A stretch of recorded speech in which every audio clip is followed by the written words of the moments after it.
Assalamu alaikum wa rahmatullahi wa barakatuh. Welcome to our lesson. Inshallah, today's lesson will be about one of the most important phonic system, which is Shadda. Shadda means stress, okay? And we do stress because Shadda, it will be with double letter. If you have a word with double letter, قطع, this is one word. But the word قطع, it was in the beginning, it was two ta, okay? One of them is sakin and one of them with fatha. So it was قطع, قطع. So in order to make the pronunciation easier, so we merge the two ta together and we use shadda, okay? So we merge the second one with mutaharrik one, and it will be whether with fatha or with kasra or with dhamma. Okay, so that's what shadda means. So shadda means stress, and we use this in order to make the pronunciation easier. So this is gonna be the first job, making the pronunciation easier. Okay, so the first profession for that, making the pronunciation easier. And to make a mark to tell the reader it was two ta, and we make shadda, okay, with fatha or dhamma or kasra regarding to the mutaharrik letter. Clear? So the second point, it adds meaning. We have a fixed Arabic rule in the grammar. As more as you add more sounds, you add more letters, as more as you add meaning. So from the writing system, you understand it was two ta, two letters, when we merge them together to make the pronunciation easier, and you understand from the syntax it adds another meaning.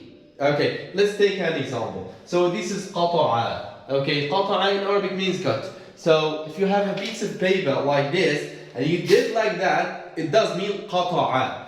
But if you have a stick or like a piece of meat or something, if you wanted to cut it, to break it down, so it does not work, and you need to pay a lot of effort. You need to saw this piece of wood, to saw this piece of metal, to saw it off. So you are paying a lot of effort. If you said this is cut and that is cut, so it does not work. So the shadda here adds the meaning, adds the mark of paying effort. And this is gonna be the second job for the shadda, making the pronunciation easier, and the second job, adding meaning, adding another meaning. Let's go for the second one. So غلق, it means close. If you have a door, then you do like this, so it does mean غلق, okay? So closed, okay? So if you want to sleep, if you need to do a job, for example, and you need to keep your kids away from your office, okay? So you go to the door, you close the door, you make the latch off, then you lock it with your key. So and you to make everything is tidied up or silent. So it does mean غلق or غلق.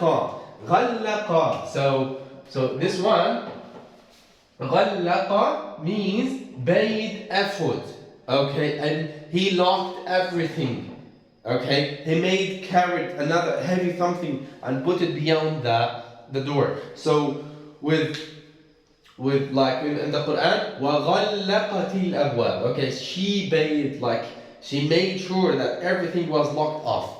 Okay, so in this case, we use the shadda to add a meaning. She was curious to make everything is locked. Okay, so making the pronunciation easier, adding the meaning of assertion of paying effort. Okay, so we have equivalent, or we have some kind of similar lesson in English. We call it stress and intonation. Stress and intonation.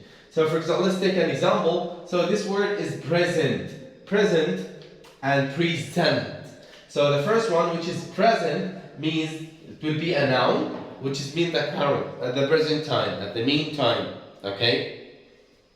So the second one, which is present. So you add you add a stress over S, so it will be a verb and it will introduce. Okay, so let me present that person to you, let me like introduce that person to you. Okay, let's take an example from the Quran to show you how it's gonna be. This is one of my best ayah in the Quran, is Surah Al-An'am. It says, فَمَنْ يُرِدِ اللَّهُ أَنْ يَهْدِيَهُ يَشْرَحْ صَدْرَهُ لِلْإِسْلَامِ وَمَنْ يُرِدْ أَنْ يُضِلَّهُ يَجْعَلْ صَدْرَهُ ضَيِّقًا حَرَجًا كَأَنَّمَا يَصَّعَّدُ فِي السَّمَاءِ. Okay, so the general atmosphere, the general meaning of this surah, the one Allah subhanahu wa ta'ala that He blessed them with guidance, blessed him with hidayah to the Islam, Allah subhanahu wa ta'ala will give him inner peace. So, and the one who does not want hidayah, Allah subhanahu wa ta'ala will misguide him and He will give him some kind of mental disorder. Okay, mental disorder. So, and like it seems like the Quran started giving example. It seems like the one who is like suffering from shortage of breath. Okay, he cannot take his breath well. He cannot breathe well. Okay, كأنما يصعد في السماء. Okay, we have a blue lines and red lines. Okay, so if you have a look to the beginning with the blue lines, أيهديه يشرح. So these verbs in the first half for the one Allah subhanahu wa ta'ala He gave him like inner peace and relief and everything was okay. So the Quran does not use Shadda. Okay, because everything was easy. Okay, so the second half, أعوذ بالله. So the person that he does not want hidayah, he go against Allah subhanahu wa ta'ala. He go against Allah subhanahu wa ta'ala orders. So everything was bad. For that reason, everything was with Shadda. So يُضِلَّهُ. Okay, Allah subhanahu wa ta'ala, He does not say that يُضِلَّهُ without Shadda. He wanted to say that if Allah subhanahu wa ta'ala, He cursed him, no one can save him. If Allah subhanahu wa ta'ala misguided him, no one can guide him. Okay, for that reason, the Quran used Shadda. يُضِلَّهُ. See, it means that it's very bad action to be taken. Okay, so the second one, which is noun. يَجْعَلْ صَدْرَهُ ضَيِّقًا حَرَجًا. So not ضَيِّقًا. Why the Quran used this? ضَيِّقًا. It tells us how bad his mental stress, his mental disorder that he having. Okay, he's not feeling well. He's not feeling comfortable. He's not feeling comfortable at any way. So that's the reason Allah subhanahu wa ta'ala He like makes some kind of symbolization to the one who have a like shortage for breathing. Okay, كأنما يصعد. Okay, the one I know this like personally. I know some people who having some kind of like breathing shortage. Okay. So if he wanted to take his breath, he still doing like this, going right and going like left. It seems like he wanted to climb. He wanted to go to the sky to get more air. Okay, for that reason, Allah subhanahu wa ta'ala He made two shadda, because as that person goes right and left, okay, as that person like goes everywhere to find hidayah. Okay, the surah gave him like two emphasize, two kind of assertion to tell us how many kind of effort, how much pain that he's participating, how much pain that he's having.